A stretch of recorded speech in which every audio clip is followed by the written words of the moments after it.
बिस्मिल्लाहिर्रहमानिर्रहीम। अस्सलाम वालेकुम डियर स्टूडेंट्स। आज का हमारा जो टॉपिक डिस्कशन है वो है स्ट्रक्चर ऑफ नेफ्रॉन, यानी कि नेफ्रॉन की साख्त। एज़ यू नो दैट कि स्ट्रक्चर कहते हैं कि कोई चीज़ जो है वो हमें कैसे दिखाई देती है, वो एक्चुअली उसका स्ट्रक्चर कहलाता है। देखिए, जैसा कि हम जानते हैं कि तमाम लिविंग ऑर्गेनिज्म की जो बेसिक रिक्वायरमेंट है वो फूड है। जब वो खुराक का इस्तेमाल करते हैं तो उस खुराक से एनर्जी हासिल करते हैं और उस दौरान कुछ मेटाबॉलिक वेस्ट बनता है और उस मेटाबॉलिक वेस्ट को एक्सक्रीटरी सिस्टम या यूरिनरी सिस्टम के थ्रू रिमूव किया जाता है।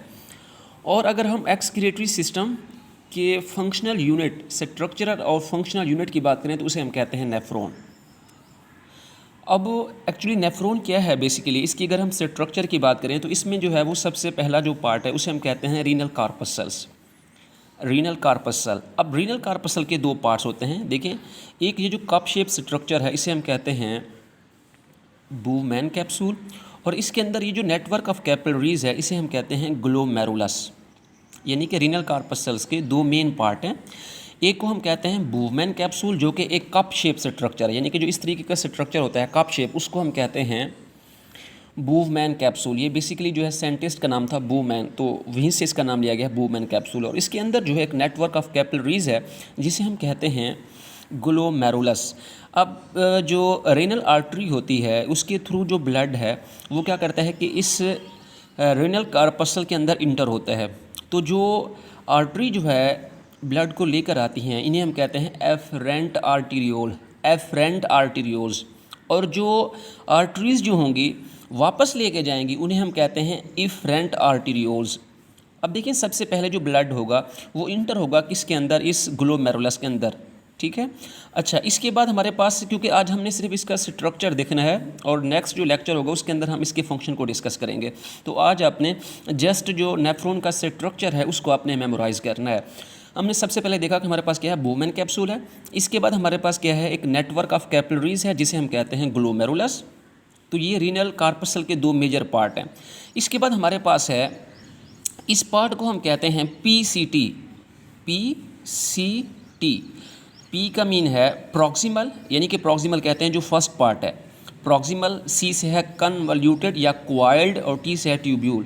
तो ये जो फर्स्ट पार्ट है इसको हम कहते हैं प्रॉक्सिमल कन्वलेटेड ट्यूब्यूल, क्योंकि इसके अंदर क्वाइल्स हैं इसी लिहाज से इसको हम कहते हैं प्रॉक्सिमल कन्वलेटेड ट्यूब्यूल। प्रॉक्सिमल का मीन ये फर्स्ट पार्ट है और क्वाइल्ड है, इसी लिहाज से इसको हम कहते हैं कन्वलेटेड ट्यूब्यूल्स।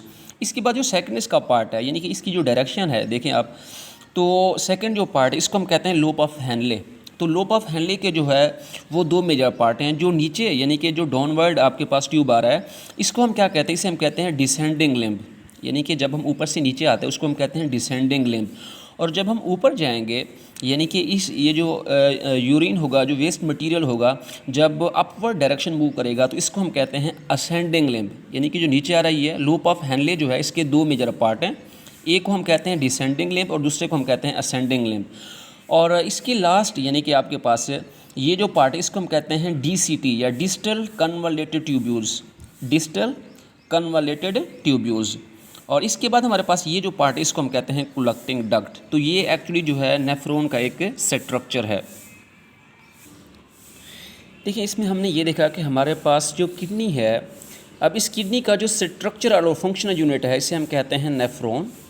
और हर एक किडनी के अंदर 1 मिलियन से ज़्यादा नेफ्रॉन्स होते हैं। फिर हमने देखा कि इसके दो मेजर पार्ट्स हैं। एक को हम कहते हैं रीनल कार्पसल। रीनल कार्पसल के दो मेजर पार्ट्स हैं। एक को हम कहते हैं ग्लोमेरुलस और दूसरा जो इसको हम कहते हैं बूवमैन कैप्सूल। यानी कि ये जो पार्ट है इसको हम कहते हैं ग्लोमेरुलस और ये जो स्ट्रक्चर है जो कि कप शेप स्ट्रक्चर है इसे हम कहते हैं बूवमैन कैप्सूल। एंड देन हमारे पास जो है उसको हम कहते हैं रीनल ट्यूब्यूल्स।